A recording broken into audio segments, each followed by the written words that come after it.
எதிர்நீச்சல் டைரக்டரான திருச்செல்வம் அவர்கள் ரீசெண்டா social media பேஜ்ல லைவ் வந்திருந்தாரு. அதுல எதிர்நீச்சல் சீரியல் குறித்தும், அதே மாரி கனிகா அவர்கள் வெளியேறாங்க அப்படிங்கிற டாக்ஸ் இப்ப சோசியல் மீடியால பயங்கர வைரலா போய்க்கிட்டு இருக்கு. அது குறித்தும் ஏகப்பட்ட விஷயங்கள் ஷேர் பண்ணியிருந்திருக்காரு. அது என்ன அப்படிங்கிற கம்ப்ளீட் டீட்டெயில் தான் இந்த ஒரு வீடியோல நம்ம பார்க்க போறோம். சன் டிவில ரொம்பவே சூப்பரா ஓடி மிகப்பெரிய வெற்றி பெற்றிருந்த சீரியல் தான் எதிர்நீச்சல். அண்ட் இந்த ஒரு சீரியல் பார்த்தீங்கன்னா, ரசிகர்கள் மத்தியில மிகப்பெரிய ஒரு வரவேற்பு பெற்று இருந்துச்சு.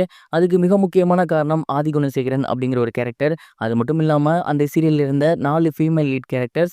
இந்த சீரியலோட முதல் பாகம் ரொம்பவே நல்லபடியா நடந்து முடிஞ்சிருந்துச்சு. 2வது பாகம் எடுக்க போறேன் அப்படின்னு திருச்செல்வம் டைரக்டர் அனௌன்ஸ் பண்ணும்போது, அதுல இருந்த முக்கியமான கேரக்டர் சிலர் வேற நாடகங்கள்ல நடிக்க போயிருந்தாங்க. இந்த நாடகம் ப்ராப்பரா ஓடுமா அப்படிங்கிற கேள்வி இருந்துச்சு. அதுக்கு தகுந்த மாரியே இந்த சீரியல்ல ரொம்ப முக்கியமான கேரக்டர் ஈஸ்வரி.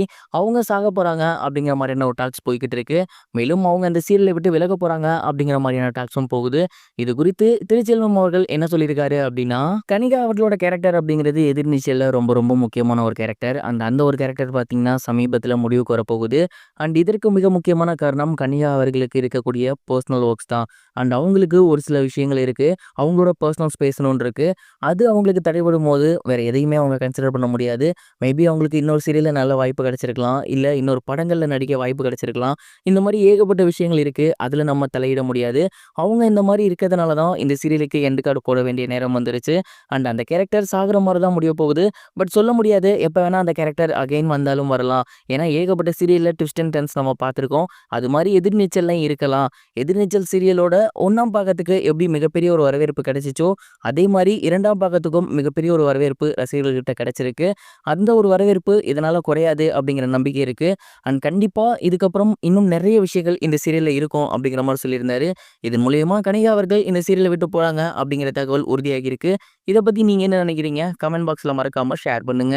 இது ஒரு புறம் இருக்க, பிரபல காமெடி நடிகரான சிங்கம்புலி அவர்கள் ரீசென்ட்டா கேப்டன் பிரபாகரன் அவர்களோட மறு வெளியீட்டுக்கு போயிருந்தாரு. அங்க கேப்டன் அவர்கள் குறித்து ஏகப்பட்ட விஷயங்கள் ஷேர் பண்ணியிருந்தாரு. குறிப்பா நான் இன்னைக்கு சினிமால இருக்கேன், இந்த இடத்துல நின்னு பேசுறேன்னா, அதுக்கு கேப்டன் விஜயகாந்த் அவர்கள் தான் மிக முக்கிய காரணம். ஏன்னா ஆரம்ப காலகட்டத்தில வாய்ப்பு இல்லாம இருக்கும்போது, அவரோட இடத்துல தான் நான் சாப்பிட்டுருக்கேன். ஒருவேளை அவரு சாப்பாடு போடலன்னா, இந்த அளவுக்கு நான் வந்திருக்க மாட்டேன்.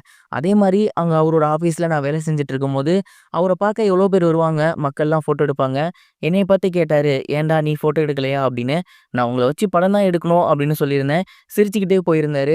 அதே மாரி நான் சூர்யா சார வச்சு படம் எடுக்கும்போது, அதில கெஸ்ட் ரோலுக்கு அவர கூப்பிட்டுருந்தேன். வந்து பண்ணி குடுத்திருந்தாரு. கேப்டன் விஜயகாந்த் அவர்கள் மட்டும் இல்லன்னா, இந்நேரத்துக்கு நான் இல்லவே இல்ல அப்படிங்கிறது தான் உண்மை. அவர என் வாழ்நாள் முழுக்க மறக்கவே மாட்டேன் அப்படின்னு ரொம்பவே எமோஷனலா அவரு பேசியிருந்தாரு. அந்த ஒரு வீடியோ இப்போ சோசியல் மீடியால பயங்கர வைரலா போகுது.